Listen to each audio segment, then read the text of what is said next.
서로 축복하겠습니다. 당신은 주님의 몸인 예람입니다. 선한 청지기로 쓰임 받읍시다. 할렐루야. 오늘은 그의 몸인 예람들이 되자 네 번째 시간입니다. 오늘은 교제, 실체가 있는 만남의 축복이라는 제목으로 하나님의 말씀을 전하도록 하겠습니다. 오늘도 우리 교회의 모습을 다시금 보는 것으로 말씀을 시작합니다. 자, 제일 바닥인 기초석 무엇인지 이젠 다 아시죠? 예배입니다.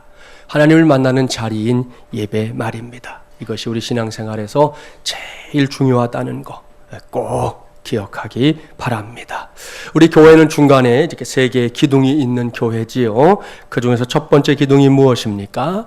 작은 예수가 되기 위한 몸부림인 교육입니다. 두 번째 기둥은요, 선한 청지기로 쓰임받는 삶인 봉사입니다. 오늘은 이 세 개의 기둥 가운데 이제 마지막 기둥을 살펴볼 차례인데요. 이 기둥은 오늘 말씀의 제목에 언급한 대로 교제입니다. 교제가 무엇인지는 다 아시죠? 교제란 서로 사귀어 가까이 지내는 것을 의미합니다. 이것이 사전적인 정의인데요. 신약 성경의 언어인 헬라어에 따르면 교제는 코이노니아 그렇게 말합니다. 이것은 우리말 사전의 정의보다 더 깊은 뜻을 담고 있어요. 여러분 스마트폰 쓰는 분들은 다 알아요. 공유하다. 그게 코이노니아예요. 남과 함께 나누다 혹은 공통 또는 다같이 등등의 뜻을 지니고 있습니다. 이 단어는 크게 두 가지로 의미를 나눌 수 있는데요. 첫 번째는 삼위일체 하나님과 인간과의 교제, 그게 코이노니아입니다. 두 번째는 인간과 인간의 교제, 그러니까 성도와 성도 간의 영적인 교제도 코이노니아 그렇게 부를 수 있습니다. 이 중에서 제가 오늘 여러분에게 전하려고 하는 메시지는 바로 두 번째 의미에 해당됩니다. 성도와 성도 간의 이 영적인 교제 말입니다. 이것이 주님의 몸된 교회를 세워가는 일에 있어서 우리 모두가 주님의 몸인 예람들이 되는 과정에서 반드시 요구되는 필수적으로 있어야만 하는 기둥 중에 하나입니다. 이를 명심하고 여기서는 제가 이제 교제라는 단어에 붙여놓은 부제목에 주목해 주십시오. 실체가 있는 만남의 축복, 바로 이것 말입니다.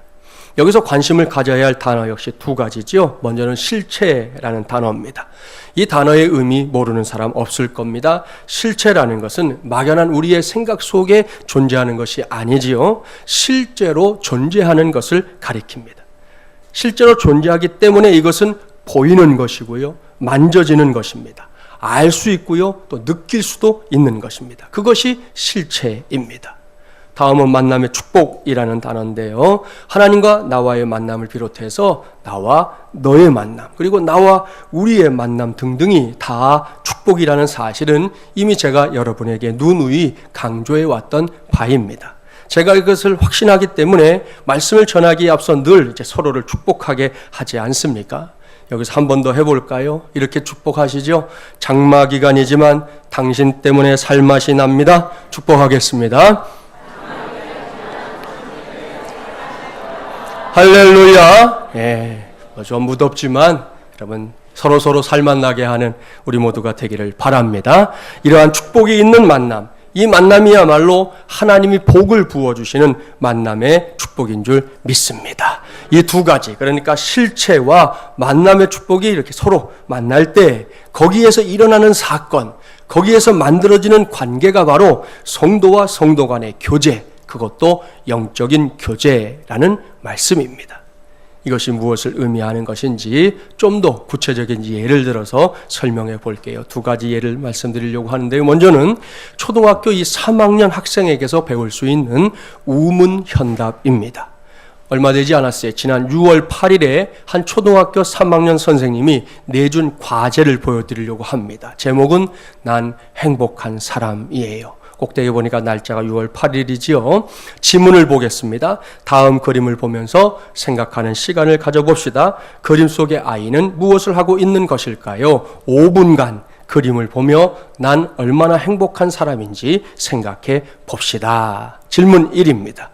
그림 속의 장면을 자세하게 설명해 봅시다. 누가 어디에서 무엇을 왜 하고 있는지 그림 속 하나하나를 상상하여 이야기해 봅시다. 아이가 대답합니다. 굶은 아이가 길모퉁이에 쪼그리고 앉아서 배가 고파 바닥에 떨어진 빵가루를 주워 먹고 있다. 관찰력이 아주 정확하고 또 짧지만 내용을 다 담아냈어요.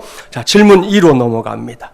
내 자신을 그림 속의 아이와 비교해 봅시다. 난 얼마나 행복한 사람인지 이유를 들어서 설명해 봅시다. 그게 질문인데요. 아이가 대답했지요.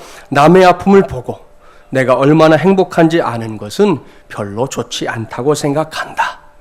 같이 아픔을 해결해 주려 하고 같이 잘 먹고 잘 살아야 될 것이다. 예? 사랑하는 마주물이란 가족 여러분, 이 아이의 대답에 주목하십시오. 여기에 실체가 있어요. 안타깝게도 선생님은 저 가난한 아이를 비교의 대상으로만 생각했지만 이 답을 쓴 초등학교 3학년 친구는 그렇게 생각하지 않았습니다. 선생님은 상대방과 나를 비교해서 내가 얼마나 더 나은지를 깨닫게 하려고 했지만 이 친구는 그런 비교에는 아예 관심이 없어요. 이 친구는 가난한 친구의 아픔을 알았습니다. 그런 다음에는 그 아픔을 해결해 주고 싶어 합니다. 그야말로 나만 잘 먹고 잘 사는 게 아니라 같이 잘 먹고 같이 잘 살아야 되겠다. 그렇게 확실하게 다짐하고 있습니다. 여러분, 이런 것이 바로 오늘 제가 강조하려고 하는 실체가 있는 만남의 축복인 교제, 바로 그것의 의미라는 것입니다. 이것을 그저 구호나 말로만이 아니라 실제로 실천한 교회가 지구상에 있었어요. 그 교회는 오순절 성령 강림 사건과 함께 태동된 예루살렘 교회입니다.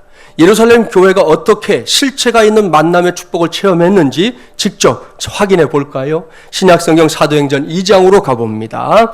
사도행전 2장 43절부터 47절까지의 말씀이에요. 신약 190쪽입니다.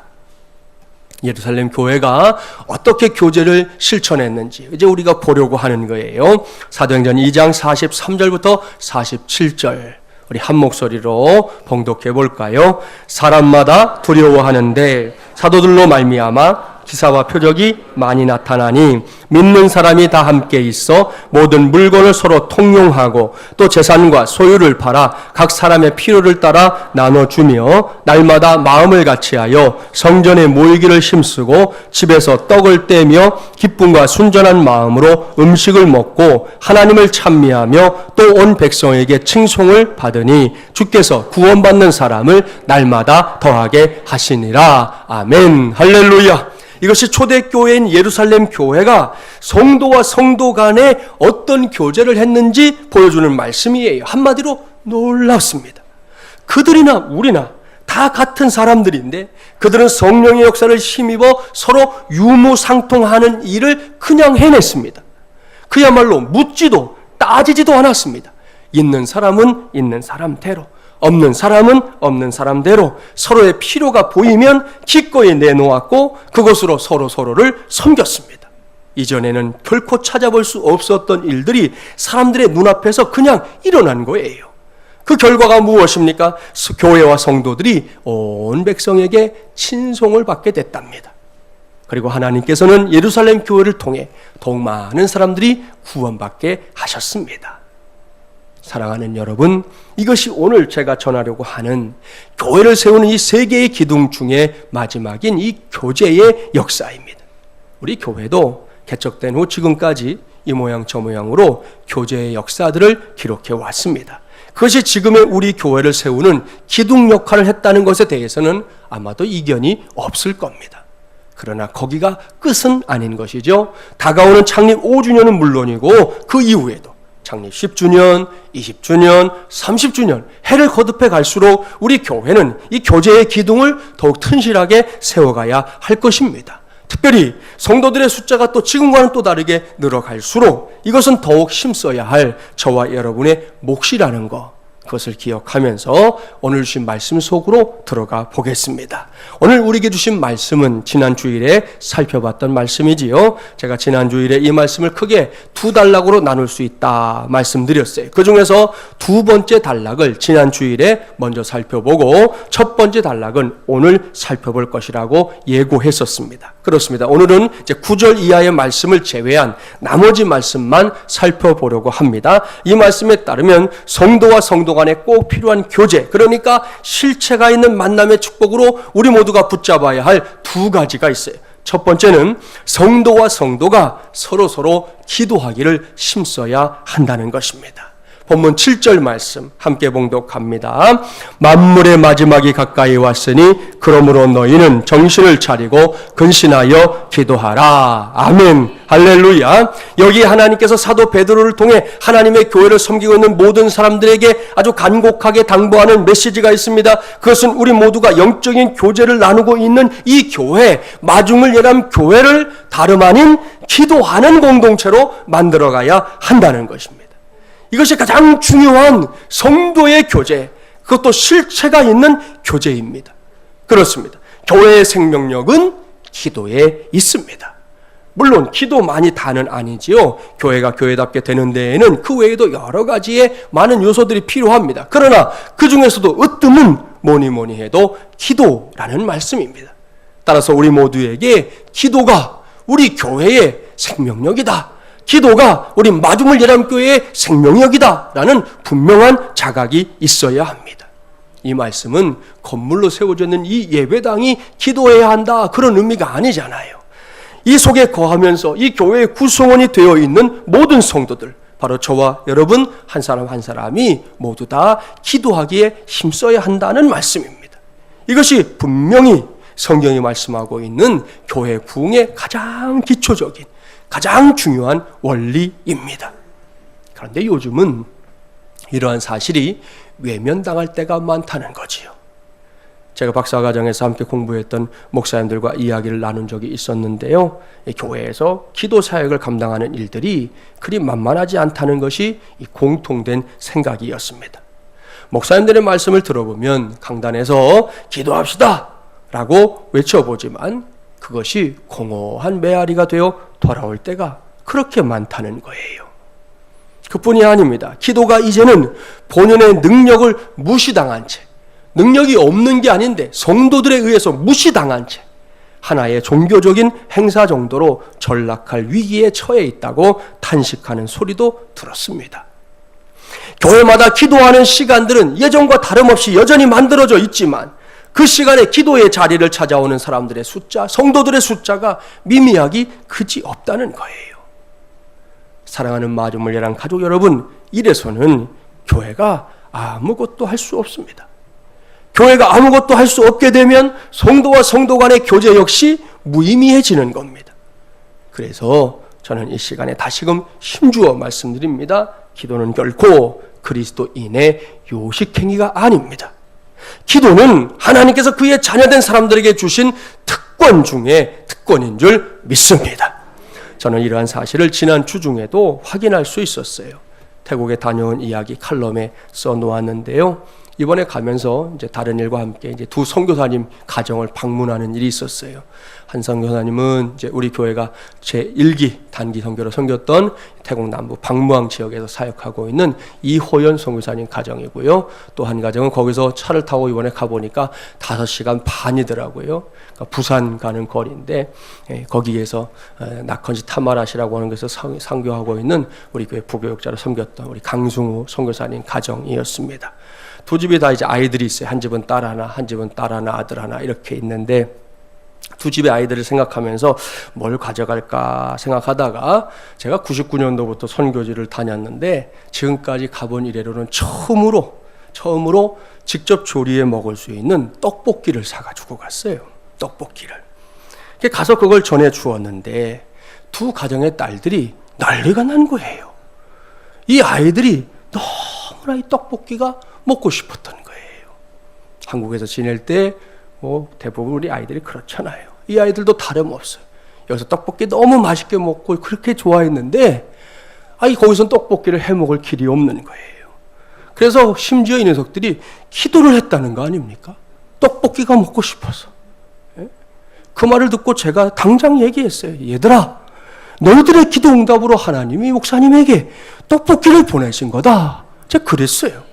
이게 그냥 하는 말입니까? 아니에요. 이것은 요즘 말로 레알입니다. 사실이에요, 사실. 그 아이들의 기도를 하나님이 들으시고, 제가 그 많은 것 중에 떡볶이 가져가야 될 거 저도 생각한 적 없거든. 뭘 좀 갖다 주면 좋을까 하는데 그 많은 것 중에서 떡볶이가 마음에 꽂혀서 그걸 챙겨갈 수 있었으니 그 아이들이 받고서 기뻐하는데 얼마나 기뻐하는지 몰라요, 여러분. 그 모습을 보면서 이거는 너희들의 기도 응답이다 확신할 수 있었다는 것이죠.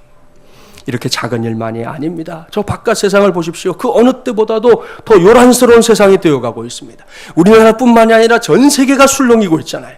지난 주 중에는 영국이라는 나라 하나 때문에 전 세계 금융시장에서의 하루, 멀지도 않아, 단 하루 새 무려 2,440조. 이건 우리가 한번 만져나 볼 수 있겠어요? 2,440조 원이 허공으로 사라져버렸습니다. 하루 새. 그뿐이 아닙니다. 사람다움이 사라져가는 세상. 어제가 6.25였는데요. 한반도는 말할 것도 없고 세계 곳곳이 지금 전쟁의 위험에 노출되어 있습니다.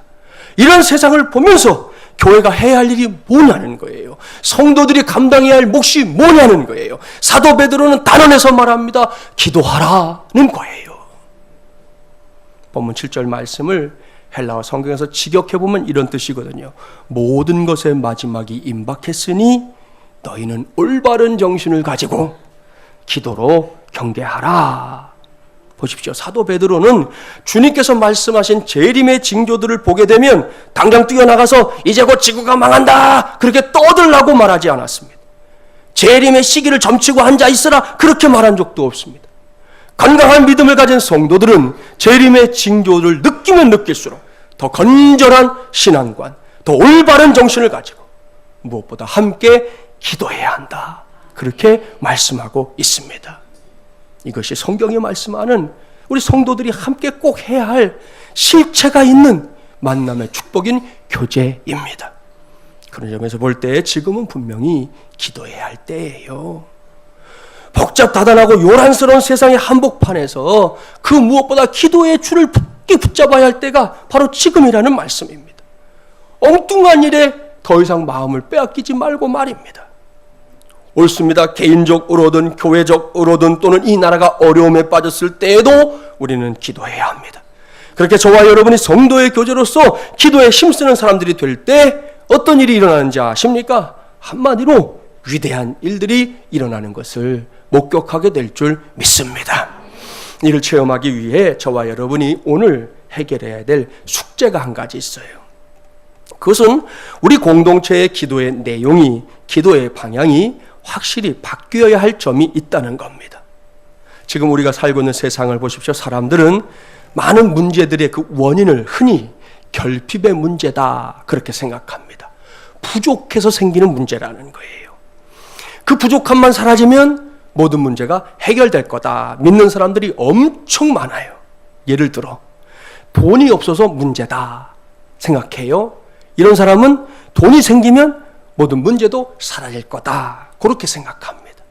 어떤 사람은 권력이 없어서 문제라는 거예요. 어떻게든 권력만 잡으면 모든 문제가 해결될 거다 생각합니다. 하지만 과연 그렇습니까? 정말 그렇습니까? 정말로 그렇다면 돈이 많은 부자는 근심이 없어야 되잖아요. 그런데 현실을 보면 부자는 더 많은 근심을 안고 살아가고 있습니다. 요즘 시끄러운 L그룹의 형제들끼리 계속해서 싸우는 거 보세요. 돈이 없으면 저런 일이 있겠어요? 너무 많아서 저러는 거잖아요. 권력을 누리고 있는 사람들도 보십시오. 저는 역대 우리나라 대통령들 가운데 대통령직을 감당하는 동안 그 얼굴이 대통령이 되기 전보다 대통령이 되고 나서 더 좋아진 대통령 한 사람도 본 적 없어요. 여러분, 어쨌든 권력 중에 최고의 권력을 잡았으면 모든 게 다 해결되고 편안해가지고 얼굴이 포동포동 살이 찌든지 윤기가 흐르든지 그래야 되는 거잖아요. 그런데 대통령 되고 나면 다들 오히려 대통령 되기 전이 더 나아요. 대통령직을 감당하면서 뭔 스트레스가 그렇게 많은지 허구한 날. 그게 오늘의 모습이라는 거예요.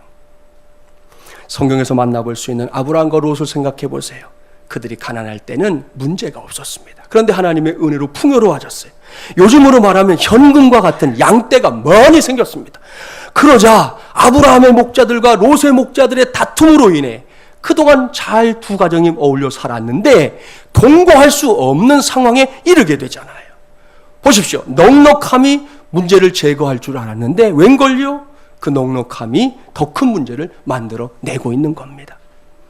모두가 한 집안의 형제자매같이 어울려 살던 평화로운 마을이 있었습니다. 그런데 그 마을이 신도시 개발로 인해서 막대한 토지 보상을 받게 됐어요. 적게는 몇 억에서 몇백억까지 보상금이 지급됐어요. 여기서 돈이 행복의 조건이라면 이제 모두가 행복해져야죠. 다 돈을 받았어. 어쨌든 적든 많든 많이 받았으니까. 그런데 현실은 달랐습니다. 토지 보상 이후에 이 마을이 풍비박산이 났어요. 토지 보상 이후에 수십 건의 친척 간의 고소고발 사건이 발생했습니다. 평생 살아온 노부부는 이혼했습니다. 심지어 형제 간에 서로 죽이는 살인극까지 벌어지고 말았습니다. 동네가, 멀쩡했던 동네가 파탄에 이른 것이죠. 여기서 우리 모두는 반드시 기억해야 합니다. 신앙의 준비 없는 풍요는 반드시 썩게 되어 있어요. 축복과 풍요 속에는 우리가 조심해야 할 독이 들어있는 경우가 왕왕 있다는 겁니다. 이것이 엄연한 사실임에도 불구하고 저를 비롯한 그리스도인들 대부분이 없는 것을 놓고 기도할 때가 많습니다. 물론 하나님은 이렇게 약속하셨어요. 구하라 그러면 주실 것이다. 찾으라 그러면 찾을 것이다. 문을 두드리라 그러면 열릴 것이다. 잘하는 말씀이잖아요. 그렇습니다. 하나님은 약속한 것을 주십니다. 야고보서 4장 2절 말씀을 보면 너희가 얻지 못한 것은 구하지 아니하였기 때문이라고 말씀하십니다. 이 모든 것을 볼 때 인간은 하나님의 공급 없이는 살 수 없는 존재인 게 틀림없어요. 그래서 그런지 몰라도 성도들의 기도의 90%는 자기의 부족함을 채워달라는 간구의 기도입니다. 물론 이런 기도 중요합니다. 저도 여러분에게 그런 메시지 전할 때가 있습니다. 하지만 오늘만큼은 그렇게 없는 것만을 위해 기도하는 것만으로는 부족하다는 것을 여러분에게 강조하려고 하는 거예요. 거기서 한 단계가 더 깊어지려고 하면 더 가진 것을 놓고 기도할 수 있어야 하는 것입니다. 하나님이 이미 주신 축복, 이미 받은 은혜를 놓고 기도할 수 있어야 한다는 말씀이에요. 그렇습니다. 이미 내가 누리고 있고 교회가 누리고 있는 풍요를 놓고 기도해야 합니다. 그렇지 않으면 썩습니다. 옳습니다. 항상 자기가 가진 것이 다가 아니다 하는 태도가 우리에게 있어야만 우리가 성장한다니까요. 예를 들면 뛰어난 외모를 가지고 있는 사람이 있다고 가정해 봅시다. 그런 사람은 외모가 다가 아니라 내면이 더 중요해 라고 외칠 줄 알아야 합니다. 그래야 그 사람이 성장하는 거예요. 좋은 학벌을 가진 사람이 있습니까? 그런 사람 역시 학벌이 아니라 관계 속에서의 인격이 더 중요해 라고 외칠 줄 알아야 그 사람이 성숙해지는 거예요. 그래야 썩지 않는 거라는 것입니다. 기억하십시오. 더 가진 것은 사명입니다. 그렇기 때문에 더 가진 것을 놓고는 기도할 수 있는 그런 그리스도인들이 많이 필요하다는 거예요. 연예인 중에 우리 잘 아는 차인표 신혜라 씨 부부, 정혜영 씨 부부 너무 잘 아시죠? 그들은요 정말이지 많이 가진 사람들이에요. 수려한 외모에 인기, 부 없는 게 없는 사람들이잖아요. 그런데 그들은 더 가진 것을 자기들만 위해서 붙잡고 있는 사람들이 아니에요. 더 가지고 있는 그것을 가지고 섬김의 자리를 찾아가는 멋진 크리스찬들이잖아요. 예수 믿는 사람들로서 자기가 가지고 있는 것들을 나누기 위해서 어떻게든 몸부림치는 사람들이잖아요. 그래서 많은 사람들이 이들의 삶을 보면서 감동을 받는 겁니다. 며칠 전에 보니까 이 손석희 씨가 우리 사회에서 이렇게 좀 통하는 그런 모습 있잖아요. 어쨌든 냉정하기도 하고 시크하기도 하고 그런 면을 가진 사람인데 션이라는 사람을 인터뷰하고는 감동을 받은 거예요. 어떻게 사람이 저렇게 살 수가 있을까? 그것도 한결같이. 어느 한때 잘할 수는 있겠지만 어떻게 저렇게 늘 변하지 않는 모습으로 이 사람이 이렇게 살 수 있을까? 손석희 씨가 감동을 받아가지고 그 감동받은 것을 인터넷에 표현한 것을 보았어요. 여러분, 얼마나 멋진 일이에요. 얼마나 위대한 일이에요. 이제는 우리 차례입니다. 담임 목사로서 신신당부합니다. 사랑하는 마주물 예라민들이요, 우리 교회 안에 영적인 이 교제의 기둥을 튼튼하게 세웁시다. 이를 위해 무엇보다 서로서로 기도하기에 힘써야 합니다.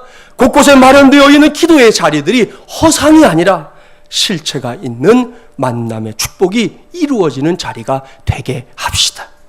우리에게 없는 거 구해야 돼요. 그거 구해야죠. 우리가 그런 존재니까 그래야 되지만, 이미 갖고 있는 것들을 놓고도 더욱 힘써 기도할 수 있는 우리 마주물예랑 공동체가 되기를 바랍니다. 그래서 저와 여러분 모두가 하나님께서 물 붓듯이 부어주시는 하늘의 복, 땅의 복 충만하게 받아 누리는 영적인 교제의 주인공들이 되기를 주님의 이름으로 축복합니다.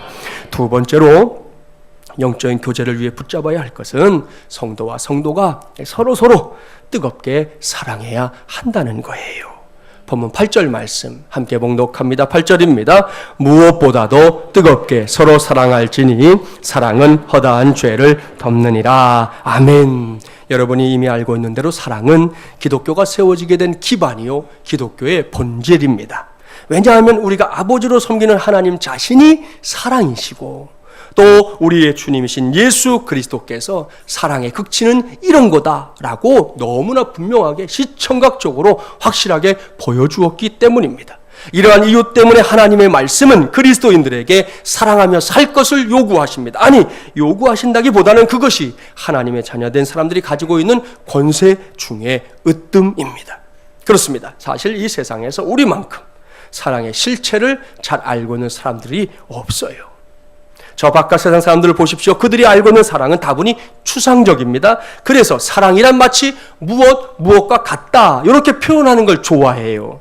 그것이 그들에게는 사랑에 대한 최상의 표현이기 때문입니다. 이런 이야기가 있더라고요. 어느 여자와 남자가 서로 사랑을 해서 드디어 결혼했습니다. 신혼여행을 가서 신혼 첫날 밤을 맞이하게 되었어요. 남자가 말합니다. 자기야, 있지, 나 사랑해? 당연하지, 난 자기 넘넘 사랑해. 이어서 남자가 다시 말합니다. 자기야, 있지, 내 약점을 알고도 결혼해줘서 고마워. 갑작스러운 남자의 말에 여자가 당황해하며 묻는 거예요. 약점이라니 무슨 소리야?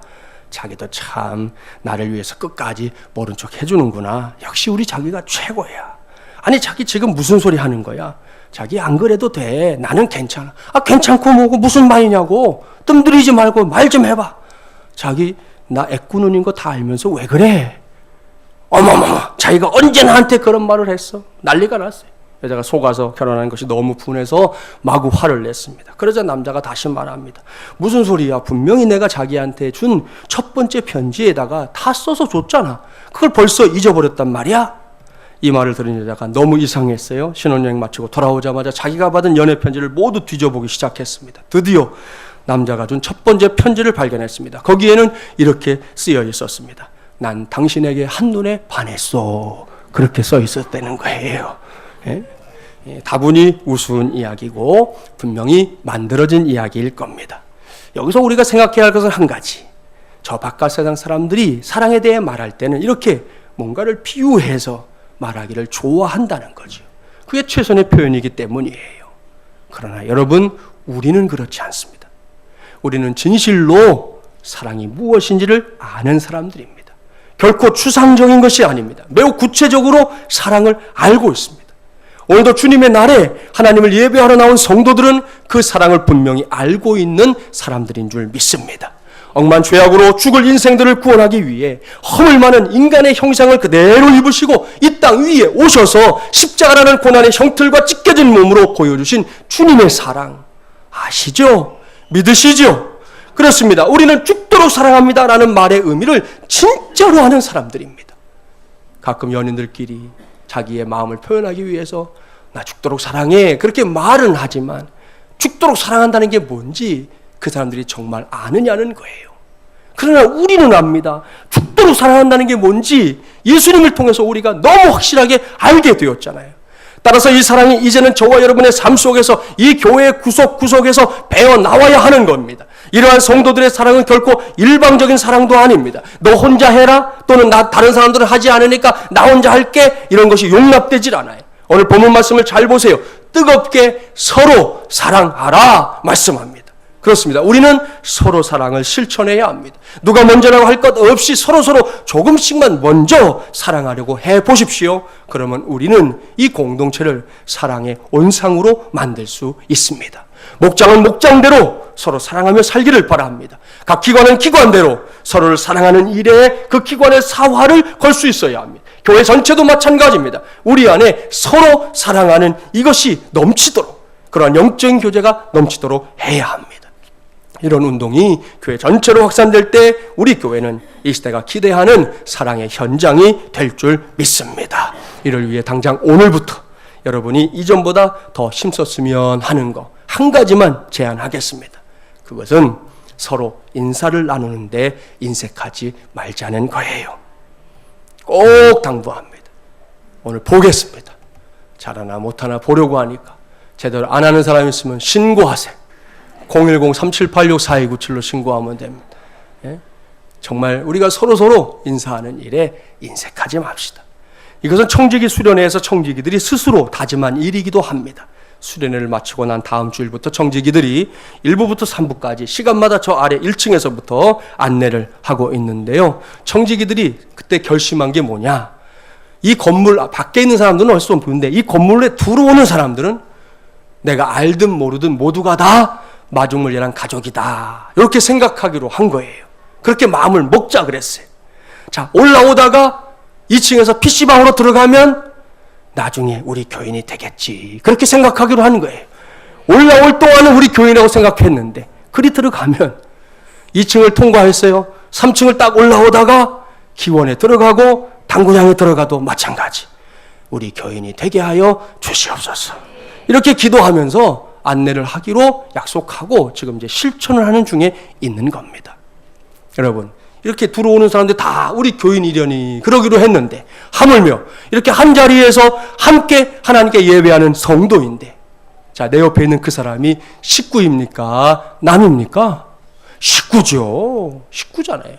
끝나면 여러분 밥도 같이 먹을 거죠? 식구가 뭔지 아시죠? 밥식자, 입구자예요.